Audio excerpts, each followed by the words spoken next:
Olá, seja bem-vindo a mais um momento de leitura bíblica. Hoje vamos fazer a leitura do capítulo 11 do livro de Atos. E para não perder o costume, quero te convidar mais uma vez, embora tu já deva ter te inscrito no canal, mas se não se inscreveu, faz isso agora. Te inscreve, ativa as notificações para ficar por dentro das novidades que são postadas aqui.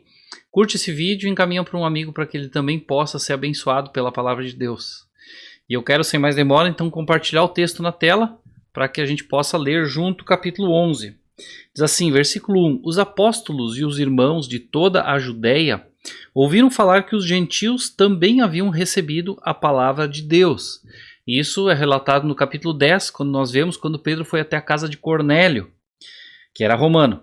Assim, quando Pedro subiu a Jerusalém, os que eram do partido dos circuncisos o criticavam, dizendo: Você entrou na casa de homens incircuncisos e comeu com eles. Lembrem que quando Pedro ele entra na casa de Cornélio, ele foi buscado, por soldados que estavam a comando de Cornélio. Cornélio era um centurião romano. E ele foi até a casa de Cornélio para anunciar o evangelho. E quem tinha dito para Cornélio fazer isso era um anjo que apareceu numa visão a Cornélio. E um anjo apareceu numa visão a Pedro também. Na verdade, um anjo não. Pedro teve uma visão em que eram colocados diante dele animais, uma série de animais considerados pelos judeus como impuros, e uma mensagem dizia: Pedro, mata e come. E ele então se negou a fazer isso, dizendo que aquilo era algo que não deveria ser feito porque eram animais impuros, imundos.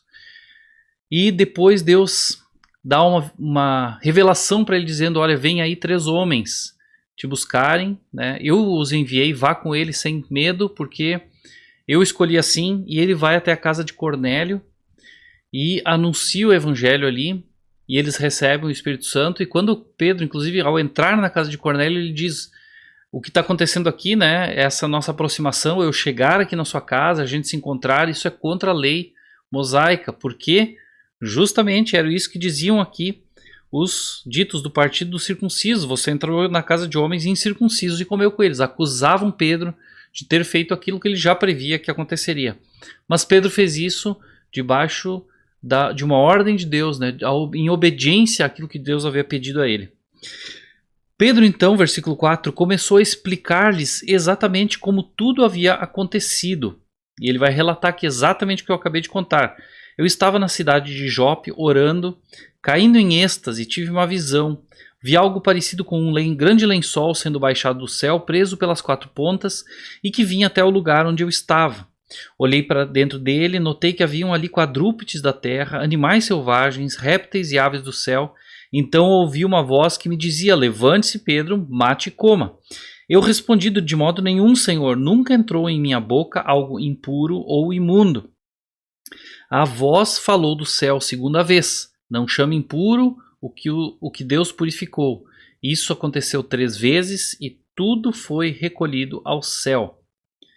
Na mesma hora chegaram à casa em que estavam hospedados 3 homens que me haviam sido enviados de Cesareia.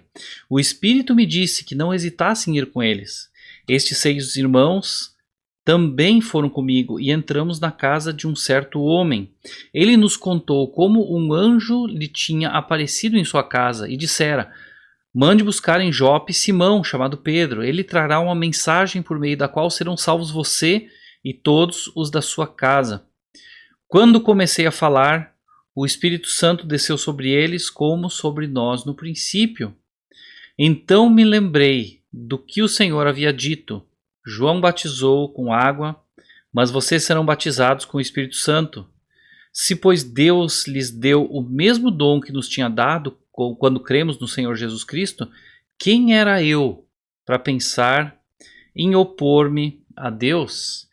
Então Pedro faz essa sustentação aqui, contando a situação, esclarecendo a eles. Pedro não se incomoda com a pergunta, Pedro não reage de maneira áspera, porque ele mesmo tinha tido essa impressão, esse pensamento antes.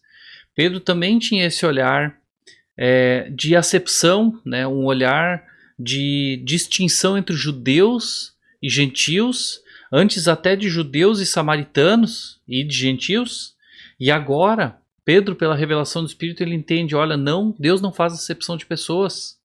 O Espírito Santo foi disponibilizado a todos, todos estão agora, o Espírito Santo é acessível a todos, todos que crerem se arrependerem de seus pecados, crerem em Jesus, confessarem a Jesus como Senhor, tem a salvação disponível, né? E receberam o Espírito Santo, ficou claro para Pedro isso, e ele diz, olha, eu fiz isso em obediência a Deus e porque ficou claro para mim, eles receberam o mesmo Espírito que nós. Inclusive ele diz assim, pois Deus lhes deu o mesmo dom que nos tinha dado quando cremos no Senhor Jesus, quem era eu para pensar em me opor a Deus? Ou seja, quem é o homem para ir contra o que Deus determinou? Para ir contra o que Deus definiu? Né? Como Deus faz as coisas. Interessante que ele diz aqui, inclusive, uma coisa que nós falamos no capítulo de ontem. Se, pois, Deus lhe deu o mesmo dom que nos tinha dado quando cremos no Senhor Jesus, o Espírito Santo foi conferido a eles quando creram, né? Isso, vimos ontem, inclusive, a forma como isso acontece durante a pregação, e Pedro diz isso quando eu comecei a falar, né? Durante a minha fala, o Espírito Santo veio sobre eles. Então foi quando creram, receberam o Espírito Santo, diferente das outras vezes, quando isso aconteceu no dia de Pentecoste, isso aconteceu pela imposição de mãos diante dos samaritanos, e aconteceu aqui durante a pregação. Ouvindo isso, não apresentaram mais objeções e louvaram a Deus, dizendo, então Deus concedeu arrependimento para a vida até mesmo aos gentios.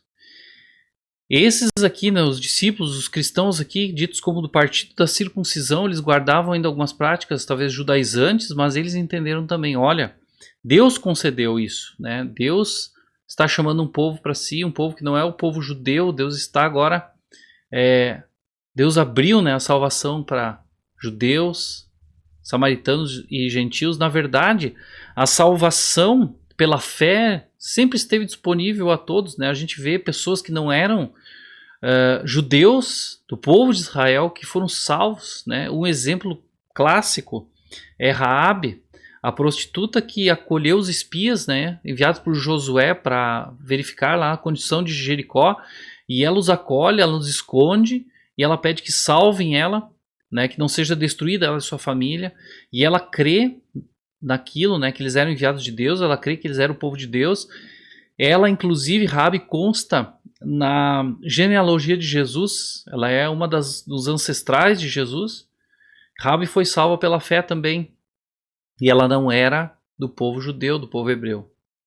Então aqui vemos que isso ficou confirmado, né? O derramamento do Espírito Santo sobre todos, deixou isso claro para os discípulos também, para os apóstolos inclusive. Seguimos o texto dizendo, versículo 19, os que tinham sido dispersos por causa da perseguição desencadeada com a morte de Estevão chegaram até a Fenícia, Chipre e Antioquia, anunciando a mensagem apenas aos judeus. Aqui vemos, né, aquela dispersão que aconteceu com a perseguição a Estevão, ali a morte de Estevão, né, aquilo fez com que a igreja, os discípulos fossem espalhados pelas regiões do entorno, e essa dispersão ela se alastrou, e diz aqui que chegaram até esses povoados, essas cidades. Fenícia, Chipre, Antioquia. Antioquia, inclusive, era uma cidade grande, e parece, né, pelo que se tem informação, que era a terceira maior cidade do Império Romano, na época, uma metrópole.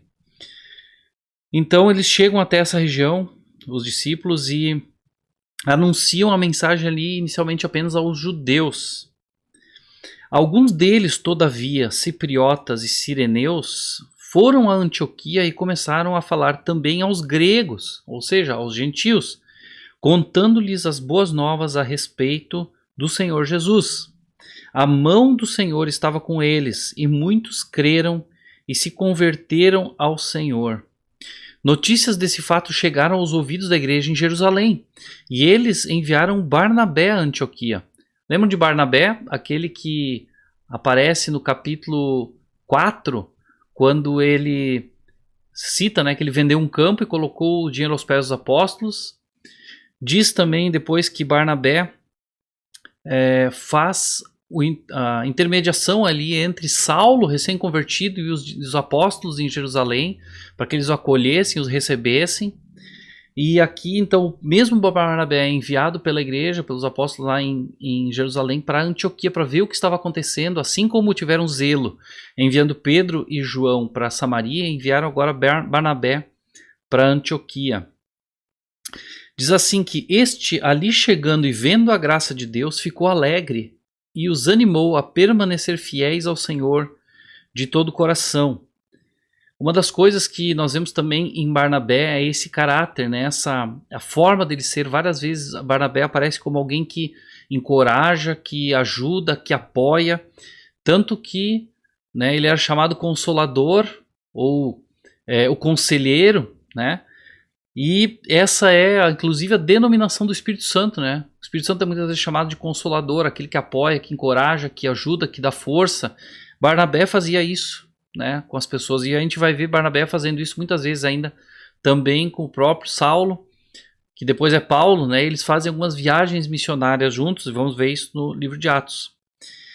Diz aqui que Barnabé se animou, né, se ficou alegre com o progresso do evangelho, muito embora não fosse ele o envolvido diretamente aqui, não foi a pessoa que foi precursora naquela região, ele se alegrou porque o evangelho estava sendo pregado, estava crescendo, o reino de Deus estava expandindo. E diz que, versículo 24, ele era um homem bom, cheio do Espírito Santo e de fé, e muitas pessoas foram acrescentadas ao Senhor. Então Barnabé foi a Tarso procurar Saulo, e quando o encontrou, levou-o para Antioquia.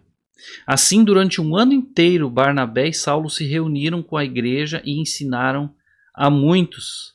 Em Antioquia, os discípulos foram pela primeira vez chamados cristãos. Barnabé aqui lembra de Saulo, que está em Tarso, porque Saulo estava ali sendo ameaçado de morte naquela ocasião em Jerusalém, e eles resolvem enviá-lo a Tarso, sua terra natal. Ele fica lá com os discípulos de Tarso.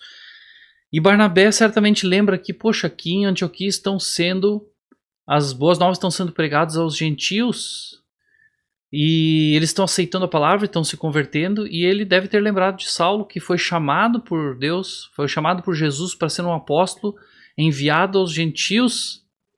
E ele não se demora em buscar Saulo para estar ali com ele, e permaneceram ali durante um ano, né, ensinando as pessoas ali em Antioquia. E um fato interessante é que em Antioquia os discípulos foram chamados pela primeira vez de cristãos. Até então nós vimos que eram chamados dos do caminho, ou de outras denominações nós não sabemos, né? A Bíblia relata que eram chamados os do caminho. E aqui eles foram chamados inicialmente dessa forma, agora como cristãos. Não se sabe, mas existe alguns estudiosos que dizem que essa chamada, essa conotação era pejorativa, né, comparando, mas de certa maneira, para eles isso era motivo de honra, né, serem comparados como cristãos, como significa pequenos cristos. Então isso é um motivo de honra, né, ser comparado com Jesus. Versículo 27, naqueles dias alguns profetas desceram de Jerusalém para Antioquia. E nós vemos aqui que então Antioquia passou a se tornar um centro, né? Antes Jerusalém, talvez pela dispersão, agora a igreja passou a se concentrar em Antioquia. E Antioquia passou a ter muitos cristãos, né? Além das conversões, muita gente indo para lá. Então passou a ser um importante centro ali de propagação da palavra e onde a igreja estava reunida. Então uns profetas desceram a Jerusalém para Antioquia, um deles era Ágabo, e levantou-se e pelo Espírito predisse que uma grande fome sobreviria a todo o mundo romano, o que aconteceu durante o reinado de Cláudio. Os discípulos, cada um, segundo as suas possibilidades, decidiram providenciar ajuda para os irmãos que viviam na Judéia. E o fizeram enviando suas ofertas aos presbíteros pelas mãos de Barnabé e Saulo. Vemos aqui que Deus revelou, né, essa questão de que aconteceria de uma fome que viria a todo o Império Romano, né, todos aqueles que estavam sob o governo romano. Isso afligiria também os cristãos. Deus antecipa essa informação a eles e eles podem se preparar. E diz aqui que eles então resolveram, né, providenciar ajuda, fazendo ofertas, colocando recursos à disposição, e confiaram esses recursos aos presbíteros, que eram como se fossem aqui, né, os líderes das igrejas, os líderes da igreja, talvez hoje que nós temos como pastores, né, ou os diáconos também, e colocaram essas ofertas nas mãos de Barnabé e de Saulo para que eles então levassem até a Judéia. Interessante então esse capítulo, e vamos ouvir falar ainda muito mais daqui para frente de Saulo e Barnabé. Continua conosco, persevera, esse é o capítulo 11. Amanhã faremos a leitura do capítulo 12 e fica junto. Até mais.